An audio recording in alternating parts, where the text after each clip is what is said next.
Hello friends, question number next question है show that the centre of a quadrant of an ellipse.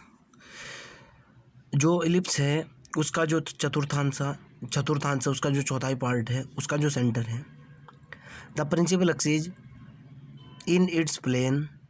Okay, जो principal axis है उसके plane के ऊपर are inclined एक कोण बनाती है। कितना कोण बनाती है? वो ये कोण बनाती है टू द एक्सिस के साथ में।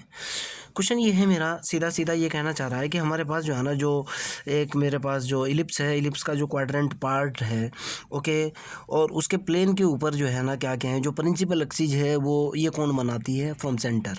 ओके ओके, क्लियर है ना भाई? मेरे को पता है जब मैं क्वेश्चन को सॉल्व करूँगा, आप हर बार मेरे से ये क्वेश्चन करते हो कि सर इस क्वेश्चन का ओवरव्यू बताइए। वी नो दैट, ओवरव्यू बता रहा हूँ, वी नो दैट हम लोगों को कैलकुलेट क्या करना है। वी नो दैट हमारा जो फार्मूला होता है क्या होता है भाई?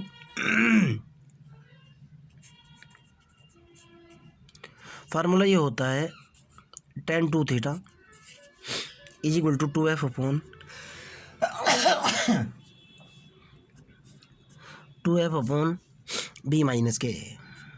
हम लोगों को ये कैलकुलेट करना है। Okay, a moment of inertia with respect to x axis, b moment of inertia with respect to y axis, f product of inertia in o x and o y plane. ये आपका target है। Okay, अब कैसे निकालोगे वो आपकी हड़क है। ए जो है क्या है? ए बराबर है moment of inertia about o x, ले लो यार एक्स एक्सिस या o x. B M I होगा, मोमेंट ऑफ इनर्शिया है अबाउट ओ वाई ले लो। और एफ जो होता है वो होता है प्रोडक्ट ऑफ इनर्शिया होता है किसका? ओ एक्स एंड ओ वाई। ये आपका टारगेट है। Okay, crystal clear? ग्राफ की बात कर लेते हैं। ये जो है आपका एक्स एक्सिस और वाई एक्सिस है भाई। ये आपका एक्स एक्सिस ओरिजिन पॉइंट, ये आपका वाई एक्सिस। ओके, कहना चाह रहा है कि इसका जो है ना, जो हमारे पास इलिप्स है उसका चौथाई पार्ट, चलो इसका चौथाई पार्ट ले लो। जाहिर सी बात है चौथाई पार्ट तो यही होगा। ओके, मैंने इसके अंदर एक छोटा सा पार्टिकल सपोज किया, जहाँ ये वही जो तरीका है, पार्टिकल सपोज करने के बाद यहाँ से ये वाली दूरी जो है मैंने वाई मान ली, और यहाँ से ये वाली दूरी जो है मैंने एक्स मान ली, प्रोडक्ट ऑफ इनर्शिया निकालने के लिए। ओके, इस पॉइंट को मैंने क्या ले लिया? पी एक्स वाई लिया। पॉइंट मैंने कितना लिया? P x comma y. Okay, और इसकी लंबाई और चौड़ाई जो है ना, अगर ये एक लंबाई और चौड़ाई मैंने डेल्टा एक्स डेल्टा वाई मान ली, एक डेल्टा एक्स ले ली, दूसरी डेल्टा वाई ले ली। क्लियर? ताकि इसका एरिया में कैलकुलेट कर सकूँ। नो प्रॉब्लम, आगे की तरफ चलते हैं। थोड़ा सा लिख रहा हूँ थ्योरी। और इस पॉइंट को मैंने एक को ए मान लिया, एक को मैंने बी मान लिया। ये वाला पॉइंट मैंने ए मान लिया यहाँ से, और ये वाला पॉइंट मैंने कितना मान लिया? बी। चलो भाई, एक दो लाइन की थ्योरी है वो लिख रहा हूँ, फिर आगे की तरफ चलते हैं। मैं कह रहा हूँ कि भाई suppose that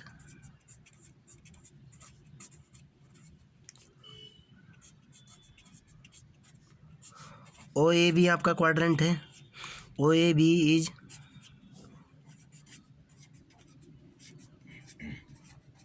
quadrant of ellipse है या है नहीं? Okay, and we know equation of ellipse क्या होती है? इक्वेशन ऑफ इलिप्स जो होती है आपके पास कितनी होती है भाई? वो होती है x square upon A square y square upon b square is equal to कितनी होती है? 1 होती है। ओके, मैंने let us consider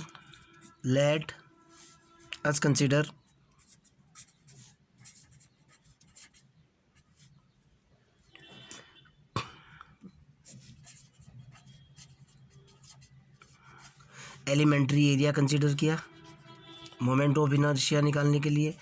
elementary area कितना? Delta x delta y. Okay, 8 point किसके ऊपर कंसीडर किया? शॉर्ट में लिख रहा हूँ, 8 पॉइंट पी के ऊपर कंसीडर कर लिया। ओके, नो प्रॉब्लम, आगे की तरफ चलते हैं। 8 पॉइंट पी के ऊपर जब मैं एरिया कंसीडर कर चुका हूँ भाई, तो अब हमारा काम स्टार्ट होगा ए और बी की वैल्यू निकालने के लिए। ओके, ये तो आपको पता लग चुका कि ये पॉइंट P है, इसके कोऑर्डिनेट x, y है। Now I am calculating the moment of inertia with respect to x, या x एक्सिस के रिस्पेक्ट में मोमेंट ऑफ इनर्शिया कैलकुलेट कर रहा हूँ मैं। A बराबर क्या होगा, मोमेंट ऑफ इनर्शिया होगा ऑफ किसका होगा, क्वाड्रेंट का होगा, अबाउट किसके होगा भाई, अबाउट OX, यही होगा ना। चलो ध्यान से देखना है, आपके पास इक्वेशन क्या है, x² अपॉन A² है प्लस y² अपॉन B² है इक्वल टू 1 है। ओके, आपके पास जो इलिप्स होता है वो कुछ ऐसे होता है, यहाँ से यहाँ तक की दूरी a होती है, ये वाली दूरी माइनस के a होती है, आपको भी पता है ये पॉजिटिव a होती है। ओके, तो भाई चलो देखता हूँ कहाँ से कहाँ तक है। चलो यहीं लिख रहा हूँ बराबर करके, एक इंटीग्रेशन तो जाएगा 0 से लेकर a तक, दूसरा इंटीग्रेशन जो जाएगा, देखो आप यहाँ से यहाँ तक की बात कर रहा हूँ, दूसरा इंटीग्रेशन यहाँ से यहाँ तक जाएगा, ये जाएगा y बराबर 0 से कहाँ तक जाएगा, b into under the root A² minus x² A² minus x² upon a तक जाएगा, और y² into rho into dx होगा, ये तो आप जानते ही हो, dx इंटू dy। ओके, सवाल पैदा होता ये होगा कैसे, आपके पास इक्वेशन ऑफ इलिप्स है x² अपॉन A² है plus y² upon B² is equal to 1 है।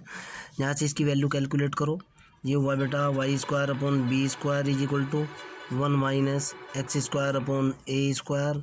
यहाँ से y² की जो वैल्यू निकली वो निकली B² अपॉन A², और ये हुआ A² माइनस के x², और यहाँ से y की जो वैल्यू निकल करके आई b अपॉन a हुई under the root A² minus के x² हुई। सवाल पैदा ये होता है सर आपने डबल इंटीग्रेशन का यूज़ कर लिया मोमेंट ऑफ इनर्शिया में। हाँ बेटा, 1 डायमेंशनल ग्राफ होगा तो लाइन इंटीग्रेशन का यूज़ करूँगा, 2D ग्राफ होगा तो डबल इंटीग्रेशन का यूज़ करूँगा, 3 डायमेंशनल ग्राफ होगा तो ट्रिपल इंटीग्रेशन का यूज़ करूँगा। ये बात तो मैं आपको लेक्चर सीरीज़ के अंदर कई बार बता दी है। ओके, वाई जो चला वो यहाँ से यहाँ तक चला, मेरा ख्याल से कंसेप्ट आपका क्लियर हो चुका होगा। अब आगे की तरफ चलते हैं, अब इसकी ज़रूरत नहीं है, जब इसकी ज़रूरत पड़ेगी तब इसको उठा लूँगा मैं। ओके, तो भाई ए की वैल्यू कैलकुलेट करनी है मेरे को। ए बराबर जो है वो कितना है, ए बराबर हुआ मेरे पास, एक तो हुआ रो,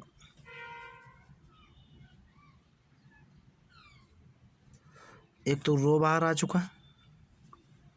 ओके, और ये इंटीग्रेशन कितना है, 0 से लेकर a तक x वाला, और ये है 0 से लेकर b upon a under the root A² minus के x² y² into dx into dy। Okay, अब देखो बेटा y का जब मैं इंटीग्रेशन करूँगा कितना निकल करके आएगा, ये होगा रो, और एक 0 टू a तो ये है ही, और ये होगा 0 से b अपॉन a होगा अंडर दी रूट होगा A² माइनस के x² होगा। ओके, और ये यहाँ जो है मैंने dx ले लिया, यहाँ हुआ y² dy। y² का इंटीग्रेशन कितना होगा, y की पावर 3 अपॉन 3, लिमिट कितनी होगी 0 से b upon a under the root x² A² minus x², यही तो होगी। चलो भाई ध्यान से सुनना है, a इज इक्वल टू कितना आया भाई, रो तो मेरा ये आ चुका, इंटीग्रेशन के बाद 3 मेरा ये आ चुका बाहर, और ये लिमिट हुई 0 से लेके a तक। यहाँ मेरे पास कितना बैठ रहा है भाई, ये हुआ है y की पावर 3, और इसकी लिमिट है 0 से b upon a under the root A² minus के x², यही है ना बेटा। और यहाँ है मेरे पास dx, तो a की वैल्यू जो निकल करके आएगी जब मैं इसकी लिमिट डालूँगा, ये निकलेगा रो b की पावर 3 अपॉन 3 A² तो सीधा निकल जाएगा, और लिमिट के अंदर यहाँ होगा 0 से a, इसकी पावर 3 अपॉन 2 हो जाएगी यार, ये कितना हो जाएगा A² माइनस के x², देखो ना आप, A² minus x² under root के अंदर, और इसकी पावर कितनी 3, और ये हो जाएगा dx। क्लियर है ना। तो यहाँ से a की जो वैल्यू निकल करके आएगी वो कितनी होगी, रो b की पावर 3 अपॉन 3 A², और ये होगा इंटीग्रेशन 0 से a, इसको मैं लिख सकता हूँ बेटा A² माइनस के x² की पावर 3/2 इंटू डी एक्स। कोई दिक्कत तो नहीं है, आगे चलते हैं। यहाँ से मेरे पास जो रिजल्ट निकल जाएगा, अब इसको मैं सॉल्व करूँगा भाई। ए इज इक्वल टू हुआ, ए बराबर हुआ रो बी की पावर 3 अपॉन 3 ए स्क्वायर, और ये हुआ 0 से लेकर ए तक ए square minus K X square की power 3/2 into D x. Now ये इंटीग्रेशन सॉल्व कर रहा हूँ। इंटीग्रेशन 0 से ए स्क्वायर माइनस एक्स स्क्वायर की पावर 3/2 इंटू डी एक्स। मैं क्या कर रहा हूँ भाई, मैं कर रहा हूँ पुटिंग एक्स बराबर, मैंने ए साइन थीटा पुट करा, एक्स बराबर ए साइन थीटा पुट करा। यहाँ से डी एक्स की वैल्यू निकाली, डी एक्स बराबर हुआ a cos theta d theta. Limit की बात कर लेता हूँ। लिमिट होगी मेरे पास कितनी, जब एक्स की वैल्यू 0 है, 0 बराबर ए साइन थीटा, बोले तो थीटा इज इक्वल टू 0। जब एक्स की वैल्यू ए है, एक्स बराबर ए साइन थीटा, तो यहाँ से थीटा की वैल्यू कितनी निकल करके आएगी, मेरा ख्याल से π/2 आएगी। देखो आप, क्योंकि ये इससे ख़त्म हो जाएगा, 1 is equal to sine theta आएगा और theta is equal to π/2। Value डालता हूँ, इधर रिजल्ट निकालता हूँ। यहाँ तक के तो क्लियर। ए की बात बाद में कर लेंगे। अब ये तो यहाँ लिखा हुआ है ही, इस पेज को मैं हटा लेता हूँ और आगे की तरफ चलता हूँ, देखता हूँ क्या होगा और कैसे होगा। ओके, तो यहाँ से मेरे पास ये जो ओवरऑल इंटीग्रेशन है ये हुआ 0 से लेकर ए तक, तो ये हुआ ए स्क्वायर, तो मेरा ये है ही माइनस एक्स स्क्वायर की जगह मैंने रखा ए स्क्वायर साइन स्क्वायर थीटा की पावर कितनी 3/2, डी एक्स की जगह मैंने वैल्यू रखी ए इंटू कोस थीटा, और ये हुआ डी थीटा। लिमिट भी मैंने पुट कर दी। जैसे ही मैं इसके अंदर लिमिट पुट करूँगा, ये होगा 0 से लेकर कितना π/2 तक होगा, और ए तो ये आ चुका, ए इंटू कोस थीटा तो ये हुआ, और यहाँ से कितना हुआ ए स्क्वायर मैंने कॉमन ले लिया, 1 माइनस साइन स्क्वायर थीटा की पावर 3/2 इंटू डी थीटा। कितना निकला भाई, देखो बेटा, ए स्क्वायर जब आपने कॉमन लिया, ए स्क्वायर पावर 3 ए की पावर 3 ए की पावर 4 बाहर आ जाएगी। ओके, ध्यान से देखना है भाई, ये होगा यहाँ से पावर तो 3 है ही, ए इंटू ए की पावर 2/3/2, तो ये हुआ।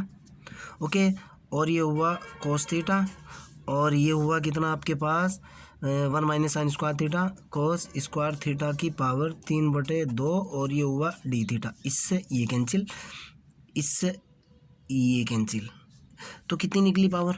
ओवरऑल इंटीग्रेशन कितना हुआ, 0 से π/2 के बीच में, 0 से π/2 के बीच में ओवरऑल इंटीग्रेशन कितना हुआ, ए की पावर 3 ए की पावर 4 तो होएगा ये। ओके, कोस थीटा कोस की पावर 3 थीटा कोस की पावर 4 थीटा होएगा। वैल्यू डालता हूँ, इसको फाइनली कैलकुलेट कर लो, बराबर ए की पावर 4 तो ये है ही, 0 से लेकर π/2 कोस की पावर 4 थीटा डी थीटा। इसके ऊपर मैंने एक फार्मूला लगाया बेटा, अगले पेज पर जाना पड़ेगा मेरे को अगर पूरी डिटेल में आपको समझना है तो। हमारे पास एक फार्मूला होता है, 0 से लेकर π/2 के बीच कोस की पावर m थीटा साइन की पावर n थीटा और डी थीटा। फार्मूला होता है gamma m+1/2 gamma n+1/2/2 gamma m plus के n प्लस के 2/2। मैंने इसका यूज़ किया इसके अंदर। 0 से लेके π/2 तक मेरा इंटीग्रेशन है, कोस की पावर 4 थीटा है, साइन की पावर 0 थीटा है और डी थीटा है।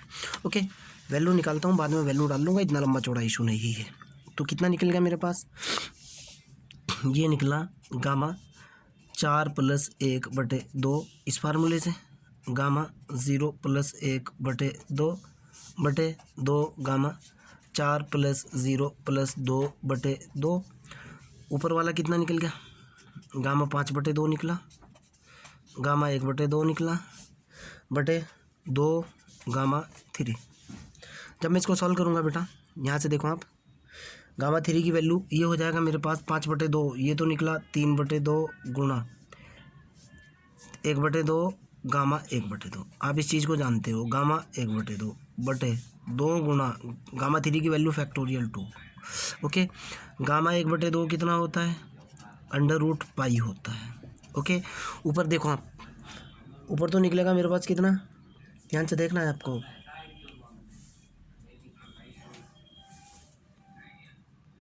सीधा सीधा निकलेगा 3π/16,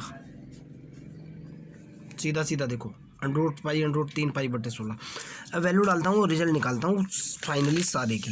ये देखो बेटा जो आपके पास रिजल्ट था, तो आपके पास a = जो हुआ वो हुआ ρ/3/3a², तो ये है गुणा इस इंटीग्रेशन की वैल्यू कितनी है आपके पास भाई, वैल्यू ऑफ द इंटीग्रेशन की वैल्यू है a⁴ ये है यहाँ पे, और हाँ सॉरी ये a⁴ है बेटा, कभी आप इसको a² समझ लो, b⁴ a⁴ है, ये तो याद ही आएगी मेरे। ओके ये यहाँ देखो आप, ये मैंने गलती से जो है ना a² लिख रखा है, a⁴ है बेटा, ये पावर 3 है, कभी आप गलत कर दो, a⁴ है, क्लियर है ना, कोई दिक्कत तो नहीं है, पावर 3 चल रही है, ये छोटी मोटी मिस्टेक हो सकती है भाई। तो यहाँ जैसे ही मैं वैल्यू डालूँगा इसकी,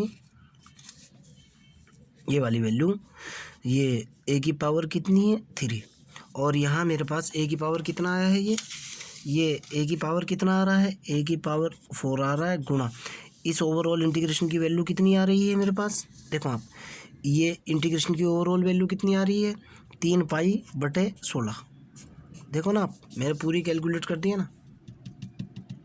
तो भाई चलो a⁴ से तो a⁴ कैंसिल, इससे मेरा ये कैंसिल, क्लियर, कितना निकला भाई, ये निकला 1/16 तो हुआ, ये पाई हुआ, रो हुआ, b⁴ हुआ, इंटू a हुआ, यही हुआ ना, क्लियर।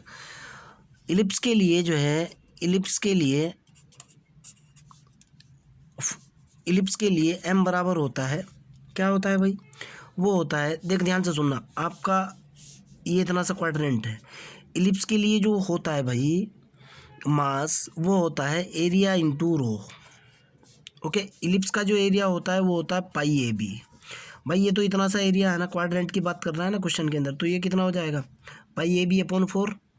ओके, और रो कितनी है, डेंसिटी कितनी है, वो तो रो है, तो इलिप्स के लिए जो मास हो जाएगा वो होगा rho into π/ab/4।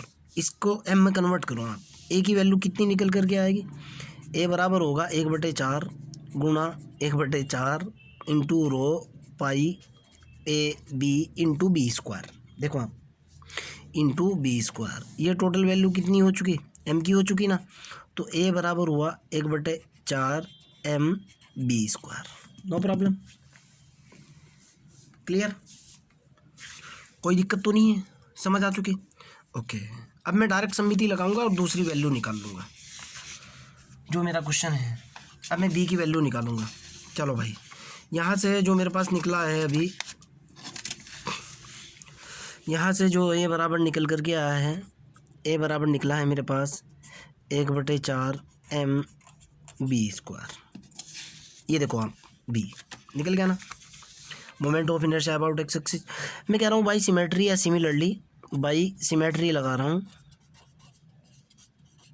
Symmetry b जो होगा सेम मोमेंट ऑफ इनर्शिया निकल करके आएगा, कई बार मैंने आपको बताया है, क्या होगा भाई 1/4 ma² होगा, सोचने वाली बात नहीं है, डायरेक्ट कैलकुलेट कर सकते हो। अब आपको चाहिए f, a आ चुका आपके पास, सिमेट्री से b आ चुका, अब आपको चाहिए product of inertia. Okay, f बराबर होगा आपके पास प्रोडक्ट ऑफ इनर्शिया, और किसके अबाउट होना चाहिए, अबाउट OX एंड OY, बराबर लिमिट तो ज़ीरो, सीधी सीधी वही आपकी 0 से a होगी, 0 से कितनी होगी भाई b/a होगी, under the root a² minus के x² होगी, और यहाँ कितना होगा, दूरियाँ देख लो अब आप, m तो होगा ही होगा भाई, ये देखो आप, एक तो दूरी कितनी है भाई, दूसरी दूरी कितनी है x into rho into dx into dy, simple भाई, m x y नहीं होता क्या, अगर पॉइंट यहाँ है, ये दूरी x है और ये वाली दूरी y है, m into x into y, मैंने उल्टा कर दिया है, बात तो यही है, अगर ये वाली दूरी x है और ये वाली दूरी y है और ये वाली दूरी x है। डेफिनेशन पढ़ो आप, लेक्चर नंबर 2 देखो इस सीरीज़ का आप, क्लियर। चलो भाई, तो जैसे ही मैं इसको इंटीग्रेट करूँगा बेटा तो ये कितना निकल करके आएगा, एफ इज इक्वल टू जो होगा बेटा मेरे पास, ओ माय गॉड, वो मैंने बाहर ले लिया, 0 से लेकर ए तक एक्स डी एक्स मैंने यहाँ ले लिया, और 0 से लेकर B upon A under the root A square minus X square, और ये मैंने लिया वाई डी वाई। वाई का इंटीग्रेशन कितना हुआ, वाई स्क्वायर बटे 2 हुआ। लिमिट कितनी है, 0 से बी अपॉन ए है under the root A square minus K X square है। लिमिट डालने के बाद कितना बनेगा, 1/2 तो ये बनेगा, बी स्क्वायर अपॉन ए स्क्वायर ये बनेगा, और यहाँ होगा A square minus K X square, ये बन गया ना। लिमिट डालने के बाद वैल्यू डाल रहा हूँ, तो एफ बराबर हुआ मेरे पास कितना, रो अपॉन 2 निकल करके आया, बी स्क्वायर अपॉन ए स्क्वायर निकल करके आया, और 0 से लेकर ए तक निकल करके आया, एक्स इंटू ए square minus K X square निकल करके आया इंटू डी एक्स। क्लियर है ना, कोई दिक्कत तो नहीं है। अच्छा एक बात बताओ बच्चों, क्या आप इसको डिफरेंशिएट, आप इसको इंटीग्रेट नहीं कर सकते हैं, आप इसको इंटीग्रेट नहीं कर सकते हो। इसका डिफरेंशिएशन ये रखा हुआ है, इसका डिफरेंशिएशन जो है ना वो ये रखा हुआ है, ओके। और जब आप इसको सॉल्व करोगे, एक होमवर्क देता हूँ, देखना हो कितने पक्के हो आप। इसको आप सॉल्व करोगे, सॉल्व करने के बाद एफ़ की जो वैल्यू निकल करके आएगी आपकी, वो ये निकल करके आएगी MAB/2π। आप ये मत समझना कि हमारे सर जो है ना हमारे मज़े ले रहे हैं, ये मत समझ लेना, हिंट दे रहा हूँ आपको। इसको टी मान लिया, एक्स डी एक्स डिफरेंशिएशन रखा हुआ है, आपने इसको सॉल्व किया, आपको पता है जो एम की वैल्यू है वो कितनी है, एम की value 1/4 pi row A B है। इस वैल्यू का आपने यूज़ किया, ओके, एम की इस वैल्यू का यूज़ किया, एफ़ की वैल्यू ये आ जाएगी, नो प्रॉब्लम, कर सकते हो ना इतना। तो यहाँ से इसको इंटीग्रेट सॉल्व करो, ये आएगा। आगे चलते हैं हम, देखो भाई फाइनल आंसर मैच करूँगा हमने, तो मेरे पास जो निकल करके आया है वो निकला है एफ़ बराबर जो निकला हुआ है बेटा, एफ़ बराबर निकला हुआ है MAB अपॉन 2π निकला हुआ है। ए जो निकला हुआ है वो कितना निकला हुआ है भाई, ए भी देख लेते हैं अभी। ए की जो वैल्यू आ रखी है वो 1/4 आ रखी है, MB² है। बी की वैल्यू सिमेट्रिसिटीज आ रखी है 1/4 MA² है। मेरे को वैल्यू चाहिए tan 2 थीटा की। tan 2 थीटा का फार्मूला होता है 2f अपॉन बी माइनस के ए। 2f की वैल्यू डालो, 2 into MAB upon 2π upon b की वैल्यू डालो 1/4 MA² माइनस M/4 B²। यही है ना, सॉल्व कर लो भाई। भाई मेरे ख्याल से इससे तो ये ख़त्म हो चुका ना, ख़त्म हो गया ना, ओके। 1/4 से 4 ऊपर पहुंच गया, 1/4 से 4 ऊपर पहुंच गया, और M से M कैंसिल हो चुका सीधा सीधा। मेरे को लग रहा है कि 4AB निकल कर के आया बटे ये पाई गुणा में पहुंच गया, पाई गुणा में पहुंच चुका, और ये निकल गया A² माइनस के B²। भाई मेरे को तो ये निकलते हुए नज़र आ रहा है। अब तुम BSc 3rd ईयर के स्टूडेंट हो, ज़्यादा इंटेलिजेंट हो मुझसे भी आप देख लेना क्या निकल कर के आएगा। कैलकुलेशन के बाद मेरे हिसाब से तो ये निकल रहा है। UPSC वाले भी देख लेना ये आ गया कि नहीं। तो फाइनली मेरे पास कितना निकल गया बेटा, tan 2 थीटा की जो वैल्यू निकली वो ये निकली कैलकुलेशन के बाद वही वैल्यू आएगी बेटा, सिंपल सी कैलकुलेशन है, बताने की ज़रूरत नहीं है। पाई A² माइनस के B²। इसको थीटा को उधर पहुंचा दो आप। क्या आप यहाँ से 2 थीटा इज इक्वल टू ये नहीं लिख सकते, tan इनवर्स 4AB बटे पाई A² माइनस के B²। और अगर थीटा को देखना हो आप ऐसे नहीं कर सकते, 1/2 tan इनवर्स 4AB बटे पाई A² माइनस के B²। आप ये नहीं कर सकते क्या भाई, नहीं कर सकते तो बताओ मेरे को। एंड मेरे ख्याल से this is your final answer. फिर भी अगर आपका कोई डाउट है, प्रॉब्लम है तो पूछिए भाई, मैं तो बैठा हुआ हूँ ही ऐसी तैसी करने के लिए, अपनी भी और तुम्हारी भी। चलो बाय। और हाँ, एक मैसेज, इस चैनल के ऊपर फ्री ऑफ कॉस्ट नहीं है तो नहीं है, आओ या ना आओ, पढ़ो या ना पढ़ो। क्यों, अगले अगस्त में जो है ना मैं एप्लीकेशन लॉन्च करूँगा 500 रुपये पर मंथ सब्सक्रिप्शन के साथ, अनलिमिटेड देखो भाई। कोई दिक्कत नहीं है, लेकिन फ्री नहीं है भाई। बस ये महीना मेरे दोस्त के कहने पे मैंने कर दिया यार, कर दी। गरीब आदमी हूँ यार मैं, खर्चे में भी दिक्कत आ रही है भाई, इतना बड़ा रईस नहीं हूँ मैं। चलो बाय।